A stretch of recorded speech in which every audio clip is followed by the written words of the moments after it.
আমি আপনাদের কাছে আসলে মাফ চাইতেছি। যে সময় তোমাদের আব্বু ওমরের জন্ম হয় নাই ওই সময় আমরা টিকটক চালানো শুরু করছি, ঠিক আছে? ইতিহাস গাইটা দেখ, অনেক কিছু দেখবি। Wake up to reality.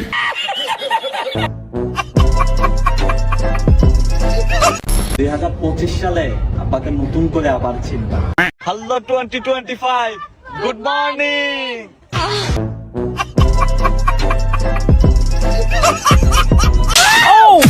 তো গাইস আমি চাইতেছি অস্ট্রেলিয়ান গাবির সাথে আজকের খেলাটা একটা শায়রি দিয়ে শুরু করতে। তো শায়রিটা কি হবে?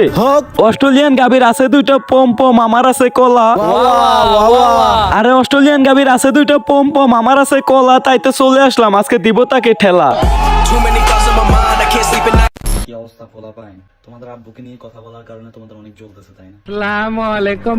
আমরা যেহেতু পোলাপান, আপনি হইলেন বড় ভাই, তাহলে বড় ভাইয়ের একটা দায়িত্ব আছে না আমাদের উপরে? অপু ভাই, আপনার তো একটা অস্ট্রেলিয়ান গাবি আছে, ওইখান থেকে আমাদের সবাইকে একটু করে দুধ খেতে দেন। আমি 2025 নিয়ে একটা ভিডিও বানাইছিলাম যে আমি নতুন বছরে নতুন কিছু দেখাবো। আলহামদুলিল্লাহ আমি অনেক কিছু দেখাইছি আপনাদেরকে। হ্যাঁ, তুই যে এতদিন কি কি করছস, কি কি আমাদেরকে দেখাইছো, এইগুলো সবই আমি আজকে দেখাবো। তার আগে একটু শুনি তুই কি বলস। এখন ঘটনাটা হলো তোমাদের আব্বু ওই ভিডিওতে রিপ্লাই করছে যে এরা প্রতি বছরে সেম ভিডিও করে যে নতুন কিছু দেখাবো নতুন কিছু দেখাবো। গাইস, ওমর ভাই কিছুদিন আগে একটা কথা বলছে, আমি দেখি তার কথাটাই ঠিক আছে। তো দেখো ওমর ভাই কি বলছিল। আমি কখনো কাউরে মিন করে কিছু বলি না, তারপর আমার কথাগুলো বহু মানুষের গায়ে লাগে। ব্যাপারটা এমন হয়ে গেছে, বহু আগে একটা কথা আমার নানি আমারে কইছিল, বললে কথা হাটের মাঝে, যার কথা তার গায়ে বাজে। গাইস, ওমর ভাইয়ের কথাটাই কিন্তু সত্য হলো। আর ওই যে বললো না ওমর ভাই নাকি ওরে রিপ্লাই দিছে, তো চলো দেখে আসি ওমর ভাই কি বলছে। নিউ ইয়ার আসলেই কিছু পোলাপানি স্ট্যাটাস দেয়, নতুন বছরে আমি নতুন দেখাবো। আমি আমার ভিডিও বলছিলাম স্ট্যাটাস মানে ফেসবুকে স্ট্যাটাস দেয় না, ওই স্ট্যাটাসের কথা বলতাম। আমি যদি কোনো ভিডিওর কথা কইতাম তাই ওটা ভিডিও, ঠিক আছে? স্ট্যাটাস আর ভিডিও ভিতরে একটা পার্থক্য আছে। হ্যাঁ, স্ট্যাটাস আর ভিডিওর ভিতরে যে একটা পার্থক্য আছে ওইটাই ওই বোঝে না। হ্যাঁ ভাই, এটা বোঝার মতো বুদ্ধি ওর মাথায় না, কারণ টিকটকারের মাথায় কখনোই বুদ্ধি থাকে না, এদের মাথা ভরা গোবর আর ব্রেন থাকে পুটকিতে। ঠিক বলেছো। তোমাদের আব্বু বলছে মনে হয় চুল কাটবে এরা, এই কথাটা কিন্তু ওই ইঙ্গিত দিছে, তখনই আমার গায়ে লাগছে। ভাই আমি না বুঝলাম না, তুই শুধু আব্বু আব্বু করস কা? তোর কি আব্বু নাই? না থাকলে আমারে ডাকতে পারো। তুই যতবার ওমর ভাইকে আব্বু ডাকছস ততবার আব্বু, তুই তো জন্মদাতা পিতাকেও ডাকস নাই। ঠিক বলেছো। যে আমার কাজকে ছোট করছে, আমাকে ছোট করে যদি একটা কথা বলতো, আমার যদি দুধ করে দিত আমি কোনো মাইন্ড করতাম না। ভাই আমি এখনো এটাই বুঝি নাই ওমর ভাই ওর কোন কাজটাকে ছোট করছে। তুই আমারে বুঝা, তোর কোন কাজটাকে ওমর ভাই ছোট করছে। হ্যাঁ গাইস, এইটা ওই কখনোই বলতে পারবো না, কারণ ওমর ভাই যেই কথা বলছে ওই কথার সাথে ওর কাজের কোনো মিল নাই। আজকের পর থেকে অনলাইন প্ল্যাটফর্মে যদি তোমাদের আব্বুর কোনো বললাম আমি, যতদিন পর্যন্ত সে এটার জন্য মাপ চাইবো না, এটার জন্য মাপ চাইবো না, ততদিন পর্যন্ত আমি তার জুবাম।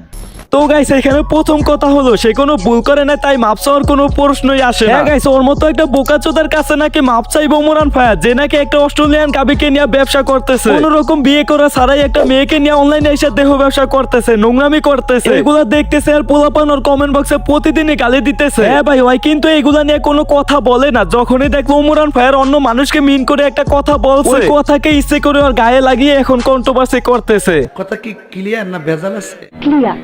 যে সময় তোমাদের আব্বু ওমরের জন্ম হয় নাই ওই সময় আমরা টিকটক চালানো শুরু করছি, ঠিক আছে? ইতিহাস গাইটা দেখ, অনেক কিছু দেখবি। তো বলতেছিলাম অপু ভাই, ওমরান ফায়ারের জন্মের আগে টিকটক কে আবিষ্কার করছে, আপনার আব্বু নাকি অস্ট্রেলিয়ান গাবি? হ্যাঁ অপু, আমি তোর এই কথাটা আগের ভিডিওতে বলছি, এখন আবার বলতেছি। তুই যে এখানে ইতিহাসের কথা বললি, তোরে কিন্তু আমি আগেই বলছি তোর ইতিহাস কিন্তু আমার থেকে ভালো আর কেউ জানে না। তাই দ্বিতীয়বারের মতো তোরে আবারও সাবধান করে দিলাম, এই বিষয়টা নিয়ে যদি তুই আবারও রিপ্লাই দেস তাহলে আমার থেকে খারাপ আর কেউ হবে না।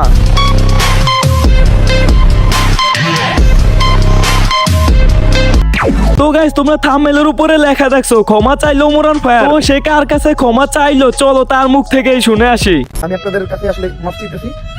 আপনাদের দেওয়া অর্থ হয়তো আমি হয়তো আমার বাঁচাইতে পারিনি রাস্তাটা, তো আমি অনেক চেষ্টা করি। তো গাইস, তার এই ভিডিওটার ফুল ক্লিপ আমার কাছে নাই, এটা তোমরা পেয়ে যাবে তার অফিসিয়াল ফেসবুক পেজে। তো গাইস, আমি একটু তোমাদেরকে সংক্ষেপে ক্লিয়ার করে দেই। দেখো, সে কিন্তু মাপ চাইছে তার অডিয়েন্সের কাছে। গাইস, তোমরা যারা যারা ওমরান ফায়ারের ব্লগ ভিডিও দেখো তারা কিন্তু অবশ্যই জানো সে কিন্তু কিছুদিন আগে একটা বাচ্চাকে সাহায্য করার জন্য আমাদের সবার কাছে সাহায্য চাইছে। আর এটাকে সাহায্য বললে ভুল হবে, কারণ মানুষ কিন্তু মানুষেরই জন্য। হ্যাঁ ভাই, সে সাহায্য ঠিকই পাইছে, কিন্তু বাচ্চাটাকে বাঁচাতে পারে না, কারণ জন্ম মৃত্যু দুইটাই কিন্তু আল্লাহর হাতে। হ্যাঁ গাইস, রিসেন্টলি বাচ্চাটা মারা গেছে, এই জন্যই সে তার অডিয়েন্সের কাছে ক্ষমা চাইছে। আচ্ছা। তো গাইস এই ছিল আজকের ভিডিও। চ্যানেলে নতুন হলে like comment share and subscribe করো। তো আজকের মতো বিদায় নিচ্ছি, টিল দেন, বাই বাই, আল্লাহ হাফেজ।